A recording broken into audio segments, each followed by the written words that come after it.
All right, let's talk about a book that completely flipped personal finance on its head for millions of people. Rich Dad, Poor Dad by Robert Kiyosaki.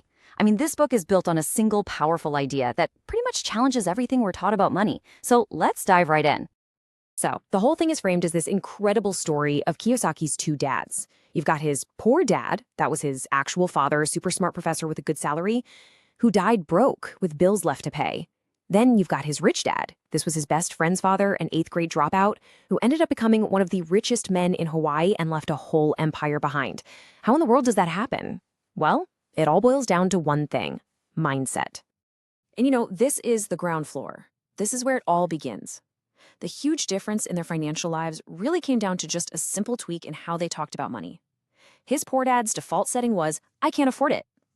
And that's it, right? It's a statement, it's a full stop, it slams the door in your brain. But rich dad, he'd always ask, okay, how can I afford it? See the difference? That's a question. It kicks your brain into gear, forcing it to look for answers, to get creative, and to actually find a way. Now, that way of thinking, asking how instead of saying can't, leads us straight into what is probably the single most important lesson in the entire book. This is the bedrock of financial literacy. It's the one thing that really separates the rich from, well, everyone else. So, what is it? What's this big secret? What's the one rule that the rich seem to get that the poor and middle class just don't? It all comes down to this: knowing the difference between an asset and a liability. And yeah, I know, it sounds almost too simple. But Kiyosaki's whole point is that most of us get this completely fundamentally wrong. Okay, let's break it down. An asset. The definition in the book is dead simple. An asset is anything that puts money in your pocket. That's it. It generates income for you, whether you're actively working for it or not. We're talking about things like a rental property that pays you every month, stocks that give you dividends, or maybe a business that runs itself and sends you a check. And then you've got the opposite, a liability. And again, super simple, it's anything that takes money out of your pocket. Think about your car payment, your credit card bills, and, as we're about to find out, maybe even some things that you've been told your whole life are actually assets. Okay, check this out, because this table really lays it all bare. For the poor, income comes in and poof, it goes right back out to cover expenses. Now look at the middle class.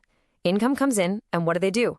They buy liabilities that they think are assets, like a fancier house or a brand new car. And what do those things do? They just create more expenses. But then look at the rich. They do it completely differently. They use their income to buy assets first, and then those assets are what generate their income. This is the whole game right here. The rich make their money work for them. Everyone else is just working for money. And this right here is probably the most controversial idea in the whole book. He says your house is not an asset, it's a liability. And look, his logic is pretty straightforward. He just asks, does your house put money in your pocket each month, or does it take money out? I mean, when you think about the mortgage, the property taxes, the constant repairs and upkeep, your house is a money pit. It's constantly taking cash out of your pocket. All that money is just tied up when it could be invested in something that's actually making you money. So if that cycle sounds familiar, you get a raise, so you get a bigger car payment, and you're just stuck on this treadmill, you're in what Kiyosaki famously calls the rat race. But don't worry, the good news is he lays out a pretty clear escape plan. And that path is all about minding your own business. Now, this doesn't mean you go and quit your job tomorrow. Not at all. Look at Kiyosaki's own story. He kept his day job selling copiers for Xerox. But here's the key. He used that salary not to buy a bunch of junk, but to buy actual real assets. For him, it was real estate. And he just kept at it, buying more and more assets until the money coming in from those assets was more than his salary. That's the moment. Then he was able to quit his job and just focus on managing his growing wealth. Wow. I mean, this quote really hits hard, doesn't it? It gets right to the core of why this matters so much. A job, even a really high-paying one, is just a Band-Aid. It's a short-term fix for the long-term problem of needing money to live. If the only thing putting food on your table is your paycheck, you're not really free, are you? Building that asset column, that's the only real path to financial independence. Okay, so knowing the math, the difference between assets and liabilities, that's one thing. But that's just the mechanics. The real engine that drives this whole thing forward is the mindset. It's all about breaking through the mental walls that keep most people right where they are. And a massive piece of that mindset is this idea right here. working to learn, not just to earn. This is especially true when you're starting out. Think about that Xerox job Kiyosaki had. He didn't take it because the pay was amazing. He took it because he was terrified of rejection, and he knew he had to master sales. That skill, he figured, would be worth millions to him as an investor down the road. Way more valuable than a slightly bigger paycheck from some other company. And these are the big 5 roadblocks that stop almost everyone. First, there's fear. I mean, who isn't scared of losing money? Then there's cynicism, all those people telling you your ideas are stupid and won't work. Then plain old laziness. It's just easier to binge a show than to learn about investing, right? Then you have bad habits, like spending every dollar you make. And finally, arrogance, thinking you've got it all figured out and you don't need to learn anything new. Getting past these, that's the real challenge. Okay, so how do you actually get started? How do you turn the key in the ignition and wake up what Kiyosaki calls your financial genius? Well, the book lays out some really practical first steps.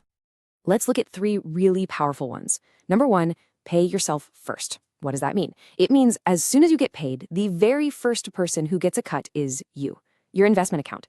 Before you pay the landlord, before you pay the credit card company, you pay yourself first. Number 2, choose your friends carefully, seriously. If you hang around with people who are going places, talking about opportunities and ideas, you'll go places too. And number 3, master a formula, then learn another one. Get really good at one type of investing, whatever it is, and once you've got that down, start learning the next one. Always be a student. But at the end of the day, you can read all the books, you can watch all the videos, but it means absolutely nothing if you don't do anything.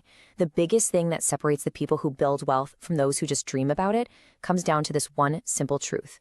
Action always beats inaction. So here we are, right back where we started. It all comes down to a choice. After everything we've talked about, the next time you see something you want, an investment, an opportunity, what's going to be the first question that pops into your head?